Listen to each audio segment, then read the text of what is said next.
तो एपिसोड की शुरुआत में हमें कुछ लोगों को दिखाया जाता है जो सिरी और गिराल की तलाश में एक जगह पर पहुंच जाते हैं, जहां पर उन्हें गिराल तो मिल जाता है मगर उनके कुछ करने से पहले ही वो उन्हें मौत के घाट उतार देता है। आगे गिराल सिरी और येनिफर को लेकर अपना नया ठिकाना ढूंढने निकल जाता है, क्योंकि उसे आए दिन सिरी को तलाश रहे लोगों का सामना करना पड़ता था, जिस वजह से वो एक जगह पर ज़्यादा समय ठहरता नहीं था। इसी दौरान येनिफर को जितना भी समय मिलता था वो उस समय में सिरी को जादू सिखाने का काम करती थी। साथ ही येनिफर सिरी को सिखाई सभी बातों को लिखकर गिराल को बताती थी। ऐसा वो इसलिए करती थी क्योंकि येनिफर ने अपना जादू वापस पाने के लिए सिरी को डेथलेस मदर के हाथों मरने छोड़ दिया था। मगर आखिर में येनिफर सिरी की जान बचाने के लिए खुद को सेक्रीफाइस भी करने के लिए तैयार हो गई थी, मगर तब तक गिराल का भरोसा उस पर से ख़त्म हो गया था, जिस वजह से वो अब येनिफर से बात नहीं करता है।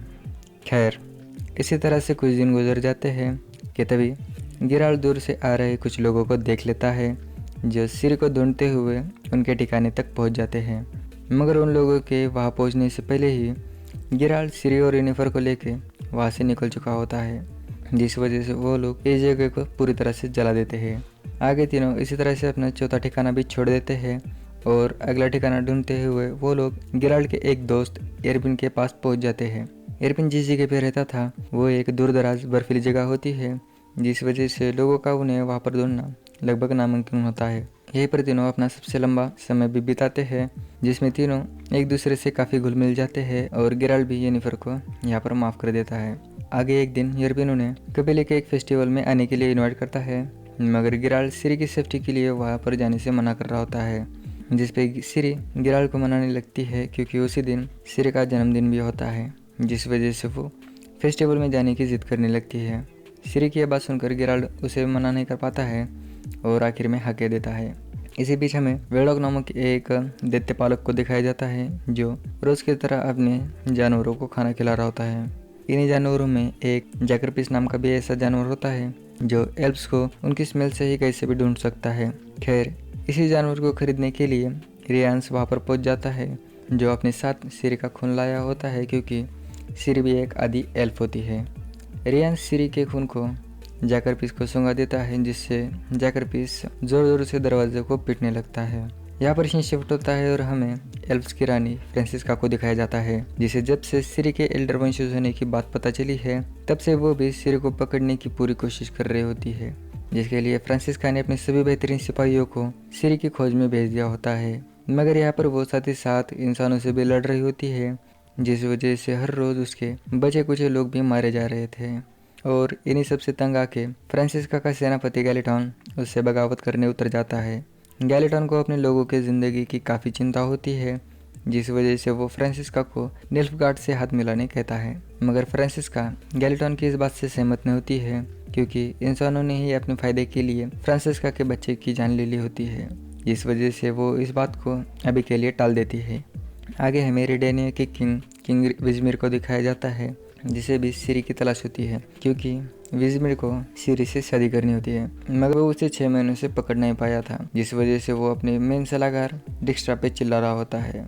मगर विज़मिर को तो किसी भी हालत में सिरी चाहिए थी, जिस वजह से वो सिरी को पकड़ने का जिम्मा अब अपने भाई प्रिंस रेडोविड को सौंपता है। आगे हमें डिक्स्ट्रा और उसकी क्राइम पार्टनर फिलिपा एलहर्ट को दिखाया जाता है, जो कहने के लिए तो राजा के सलाहकार होते हैं मगर पीठ पीछे वो उन्हें ही मारने की साजिश करते रहते हैं। खैर, यहाँ पर दोनों के बीच एक डील होती है जिसमें डिसाइड होता है कि फिलिपा प्रिंस रेडोविड के साथ इस मिशन पे उसके साथ जाएगी और उसकी हर हरकत पे नज़र रखेगी, मगर इसके बदले डिक्स्ट्रा को उसकी हर बात को मानना पड़ेगा, जिस पे डिक्स्ट्रा भी उसकी ये बात मान लेता है। वही दूसरी तरफ सिरी, येनिफर और गिराल्ड कबीले के उसी फेस्टिवल में पहुंच जाते हैं, जहाँ पर सिरी काफ़ी दिनों के बाद लोगों के साथ नाच गा रही होती है कि तभी सिरी को ढूंढते हुए जैकरपीस मेले में पहुंच जाता है और सीधा सिरी पे हमला कर देता है। यहाँ पर सिरी अपनी जादू का इस्तेमाल करते हुए उस जानवर को रोकने में कामयाब हो जाती है, मगर जल्दी उसे पता चल जाता है कि वो जादू पीछे खड़ी येनिफर ने किया है। खैर, गिराल भी वहाँ पर पहुँच जाता है और उस जानवर को मौत की घाट उतार देता है।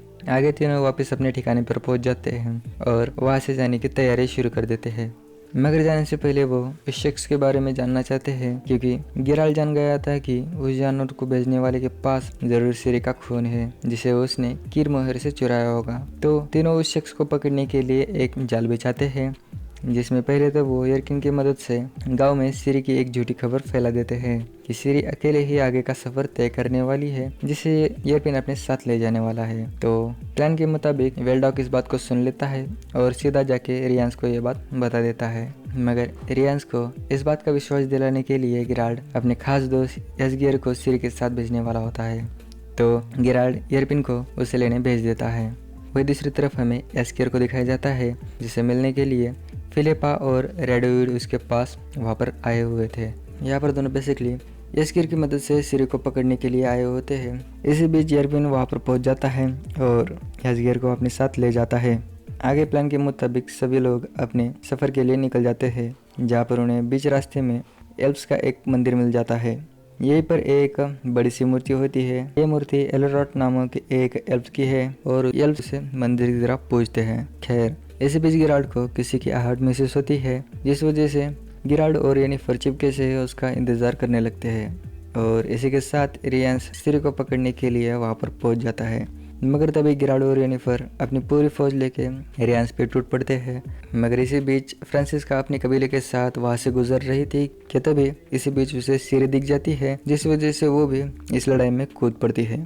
यहाँ पर बाजी पलटते हुए देख रियांस एक पोर्टल खोलता है और वहाँ से भाग जाता है कि तभी वो पोर्टल बंद होने से पहले येनिफर उसे रोक लेती है, जिससे गिराल्ड को मौका मिल जाता है और वो भी रियांस के पीछे उस पोर्टल में चला जाता है। मगर उस पोर्टल में किसी तरह के काले जादू का असर होता है, जिस वजह से येनिफर को उस पोर्टल को खुला रखने में काफ़ी दिक्कत हो रही थी। इसी बीच फ्रांसिस्का का भाई सिरी को पकड़ लेता है, जिस वजह से गिराल्ड रियांस के दोनों हाथ तोड़ के वापस चला जाता है और बाहर आते ही वो फ्रांसिस्का के भाई को मौत के घाट उतार देता है। जिसके बाद गिराल्ड अपने साथियों को लेकर वहाँ से निकल जाता है। आगे हमें येनिफर, गिराल्ड और सिरी को दिखाया जाता है। यहाँ पर येनिफर गिराल्ड से उस पोर्टल के बारे में बात कर रही होती है, जिसमें काली शक्ति का अंश होता है, जिस वजह से वो सिरी को एराडोजा टेसाया के पास ले जाना चाहती है, जिस पे गिराल्ड भी मान जाता है। मगर पोर्टल में जाने के बाद गिराल्ड को रियांस के ठिकाने का एक क्लू मिल जाता है, जिस वजह से वो सिरी को येनिफर को भरोसा करके उसके साथ भेज देता है और खुद रियांस का पता ढूंढने वहाँ से चला जाता है। यहाँ पर एस्गियर भी गिराल्ड के साथ जाने वाला था, मगर उससे पहले वो फिलिपा और रेडोविड से एक खुफिया मुलाकात करता है, जिसमें वो सिरी को पकड़वाने के लिए मान जाता है, मगर उससे पहले वो उन दोनों को रियांस को मारने कहता है। वही दूसरी तरफ फ्रांसिस्का अपने भाई की मौत का शोक मना रही होती है, जिस वजह से गैलेटन का सब्र टूट जाता है और वो अपने किसी दोस्त से मदद मांगने वहाँ से चला जाता है। इसी बीच हमें दो ऐसे मेजर इंसिडेंट दिखाए जाते हैं, जिसमें एक तरफ दिखाया जाता है कि एक अनजान शख्स रियांस के टूटे हाथों को जोड़ देता है। वही दूसरी तरफ हमें सिरी के बाप एम्फी द एम्परर को दिखाया जाता है, यानी कि सफ़ेद लॉ, जो कि सिरी के याद में उसकी बीवी यानी कि सिरी की माँ की सभी तस्वीरों को जला देता है, बस सिरी की तस्वीर को छोड़ के। और इसी के साथ इस एपिसोड का यहाँ पर एंड होता है। खैर, जाने से पहले डोंट फॉरगेट टू सब्सक्राइब। मिलते हैं एक और नए वीडियो में, तब तक के लिए बाय बाय।